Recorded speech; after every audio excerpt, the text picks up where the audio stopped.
학개서는 두 장으로 되어 있습니다. 학개서의 전체적인 분위기는 성전을 지으라는 겁니다. 시기를 문제 삼는 사람들이 있었지만 하나님은 지체하지 말고 빨리 지으라고 합니다. 산에 올라가서 나무를 해다가 지으라고 합니다. 너희들이 자기 집은 짓고 살면서 어떻게 내 집은 짓지 않느냐고 하나님은 그렇게 책망까지 하십니다. 반드시 지으라는 겁니다. 너희들이 내 집을 안 지었기 때문에 너희들이 지금 생활하는 게 어렵지 않느냐. 내가 회초리를 들어서 너희들 하는 일이 잘 안 되지 않느냐. 만약 계속 내 말을 안 듣고 안 짓는다면 오히려 회초리를 더 크게 될 것이다. 이런 식으로 어필을 하면서 성전을 빨리 지을 것을 강조하고 있습니다. 그러면서 내가 너와 함께 하겠다고, 내가 도와줄 테니까 성전을 지어라. 외적으로 대적자들이 회방을 놓고 있고 내적으로도 그렇게 보잘것없는 성전 지어서 뭐 하려고 하느냐, 이런 사람들이 있지만 그런 사람들의 말을 들을 필요 없다. 빨리 지어라. 내가 너와 함께 하겠다. 외형적인 것은 그렇게 중요하지 않다.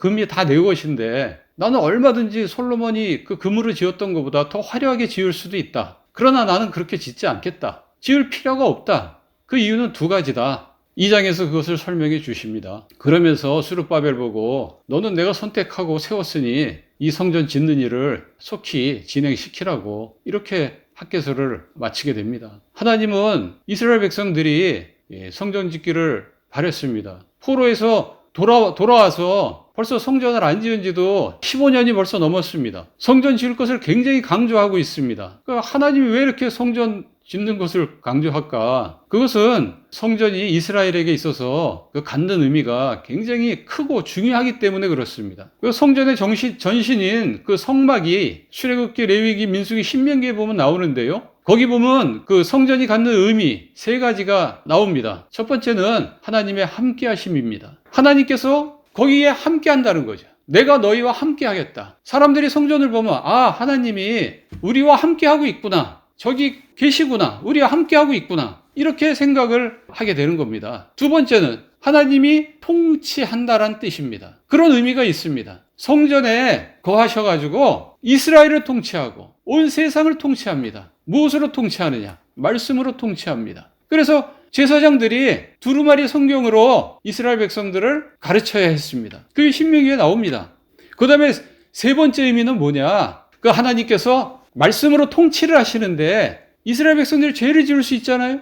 그러면 그 죄에 대해서는 용서해 주겠다는 겁니다. 성전에 나와서 짐승 제사를 지내면 용서를 해 주겠다는 겁니다. 결국 성전을 지으라는 것은 우리를 위한 것이지 하나님을 위한 것은 없어요. 이렇게 이 세 가지 성전의 의미가 오늘날 예수 그리스도를 통해서 이루어졌다는 사실을 우리는 알고 있습니다. 신약 성경에 보면 나오니까요. 자, 예수님이 이 땅에 오심으로 마태복음 1장에 보면 보라, 처녀가 잉태하여 아들을 낳으리니 그 이름을 임마누엘이라 하리라. 그 뜻은 하나님께서 우리와 함께 하신다. 그런 뜻이라고 했습니다. 예수님의 이름이 임마누엘입니다. 우리와 함께 하는 거죠. 두 번째, 말씀으로 통치하십니다. 이 땅에 오셔서 말씀으로 가르치고 말씀으로 이적을 행하셔서 사람들을 구원하십니다. 그래서 세 번째, 예수님이 용서해 주시죠. 자기 백성의 죄를 지고 십자가에서 죽어주십니다. 그래서 그 예수님을 믿고 하나님께 회개만 하면 이제 용서를 받습니다. 짐승으로 제사 지낼 필요가 없어요. 예수님한테 이 성전의 기능이 다 온전히 예수님 안에서 이루어진 겁니다. 그렇기 때문에 이제 손으로 지은 건물에는 하나님께서 거하지 않는다고 사도행전 7장에 보면 스데반 집사가 그렇게 얘기하고 있습니다. 하나님이 이제는 손으로 지은 건물에는 있지 않아요. 오늘날 예배당 성전 기능 없습니다. 만약에 있다고 얘기하면 그건 예수님을 욕되게 하는 거죠. 지금 현대교회에도 예배당을 가리켜서 성전이라고 말하는 사람들이 꽤 많이 있어요. 대성전이니, 사도의 이름을 들어서 무슨 성전이니, 또 성전 건축 헌금이니, 성전 꽃꽂이니, 이렇게 성전이라는 용어를 남발하고 있는데 지금은 성전 기능이 다 예수님으로 인해서 다 없어졌어요. 아니, 손으로 지은 건물에는 하나님이 안 계시겠다 그랬는데 어떻게 거기가 성전이 될 수가 있습니까? 이 성전이라는 용어를 쓰게 된 것은 목회자들의 책임이 사실 제일 큽니다. 이걸 만약에 목회자들이 모르고 썼으면 그 사람은 목회를 해야 될 사람이 아니고 신학교에 가서 다시 배워야죠. 만약에 알고도 썼으면 이거는 장사를 하는 겁니다. 성도들을 미혹해가지고 헌금을 걷어서 자신의 영광을 위해서 예배당을 짓는 거예요. 성전이라고 하면서. 이거는 하나님이 원하는 일이 아닙니다. 이거는 예수님을 정말 부정하고 예수님의 오심을 이거는 인정하지 않는 거예요. 욕되게 하는 겁니다. 성전이라는 말을 쓰면 안 돼요. 이거는 마치 요즘 성도들이 무심코 진화라는 말을 쓰기도 하는데 그거랑 같은 겁니다. 우리는 이 세상에 하나님이 창조했다고 믿습니다. 창조론을 믿어요.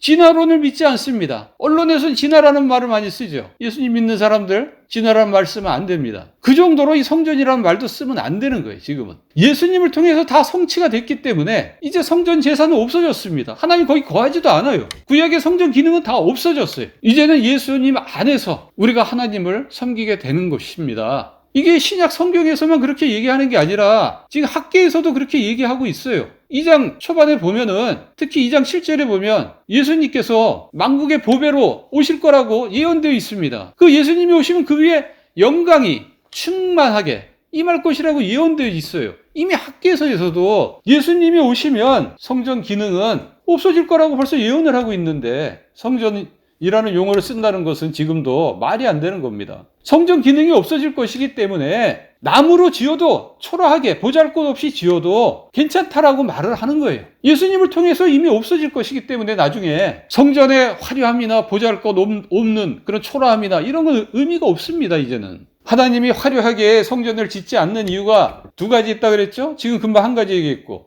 한 가지는 2장 후반부에 나오는데 하나님께로부터 복을 받는 것이 성전의 보잘것 없음으로 인해서 복을 못 받는 것이 아닙니다. 이스라엘의 부정 때문에 하나님의 백성들이 부정하게 살기 때문에 즉 거룩하게 안 살고 죄를 짓고 살기 때문에 복을 못 받는 것이지 성전을 화려하게 짓느냐 보잘것없이 짓느냐 이거하고는 아무 상관이 없다고 그렇게 말씀을 하고 있습니다. 오늘날 우리 성도들이 이것을 잘 아셔야 돼요. 이 2장 후반부 끝부분에 가서는 스룹바벨한테 명령을 합니다. 대적자들, 이 성전 짓는데 방해하는 이 대적자들 내가 다 멸하겠다, 없애버리겠다. 그러니 너는 힘을 내고 용기를 가져서 이 성전 건축을 완성을 하거라. 내가 너를 세웠고 택했다. 너는 나의 인장이다. 이렇게 말씀하고 있습니다. 인장이 무엇입니까? 도장이죠. 스룹바벨은 하나님의 도장인 겁니다. 이 스룹바벨이 스가랴에 보면은 누구를 예표하는 그런 인물이라고 나오는데 1차적으로는 예수님일 수도 있지만 스가랴에서는 교회라고 얘기합니다. 예수님을 믿는 저와